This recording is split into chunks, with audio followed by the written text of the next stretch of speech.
మేము అధికారంలోకి వస్తే సంపద సృష్టించి ప్రజలకు పంచుతాము అని పదే పదే చెప్పిన చంద్రబాబు నాయుడు గారు ఇప్పుడు అధికారంలోకి వచ్చి మూడో సంవత్సరం అడుగుపెట్టిన తర్వాత కూడా సంపద సృష్టి క్యాలెండర్ కథ ఏమో కానీ అప్పుల సృష్టి క్యాలెండర్లు అయితే ప్రతి క్వార్టర్కి రిలీజ్ చేసుకుంటూ వెళ్తూ ఉన్నారు. ఈ ఆర్థిక ఏడాది మొదటి 3 నెలలు మొదటి త్రైమాసికంలో ఇప్పటికీ 30,000 కోట్ల రూపాయలకు దగ్గర అప్పు చేసినటువంటి చంద్రబాబు నాయుడు గారి సర్కార్ ఈ ఆర్థిక ఏడాది రెండో త్రైమాసికానికి కూడా అప్పుల క్యాలెండర్ విడుదల చేశారు. ఎందుకంటే ఆర్బీఐ దగ్గర పెట్టి ఎన్ని ఉంటే వాళ్ళు రిలీజ్ చేస్తారు. అప్పుల క్యాలెండర్ జూన్ 30వ తేదీ 2,600 కోట్లు, జూలై 14 3,800 కోట్లు, జూలై 28 2,600 కోట్లు, ఆగస్టు 11 3,800 కోట్లు, ఆగస్టు 25 2,600 కోట్లు, సెప్టెంబర్ 8 3,800 కోట్లు, సెప్టెంబర్ 22 2,600 కోట్లు. ఇది రెండో త్రైమాసికం. మొదటి త్రైమాసికానికి దగ్గర 30,000 కోట్లు అయిపోయింది.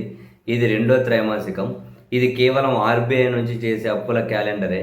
మధ్యలో ఇక అమరావతి అప్పులు ఉండనే ఉంటాయి, బడ్జెట్ బయట కార్పొరేషన్ల పేరు మీద అప్పులు ఉండనే ఉంటాయి, ఇంకా ప్రభుత్వ ఆస్తులు కూడా తాకట్టు పెట్టి చేసే అప్పులు ఉండనే ఉంటాయి.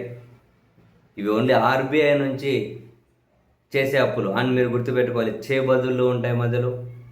ఆ చేబదుళ్ళు కూడా తీర్చలేక దానికి కూడా వడ్డీలు కట్టే దీనస్థితిలో మన రాష్ట్రం ఉండిపోయింది. పోనీ ఇన్ని అప్పులు చేస్తూ ఉన్నారు. మరోపక్క వాళ్ళ పత్రికలే రాస్తాయి ఊర్లలో బల్బులు పెట్టడానికి కూడా డబ్బులు లేదు, కొందరు పంచాయతీ కార్యదర్శులు సొంత డబ్బులతో కొన్ని ఎమర్జెన్సీ పనులు చేస్తున్నారు అని. ఊర్లలో బల్బులు పెట్టడానికి కూడా డబ్బులు లేదట. పోనీ వీళ్ళు ఇచ్చిన సూపర్ 6 7 అమలు చేస్తూ ఉన్నారు లేదు. మరి ఈ అప్పులంతా ఏం చేస్తూ ఉన్నారు అంటే కనీసం రాష్ట్ర ఆదాయం కనీసం అవసరాలు తీర్చడానికి కూడా రావడం లేదా?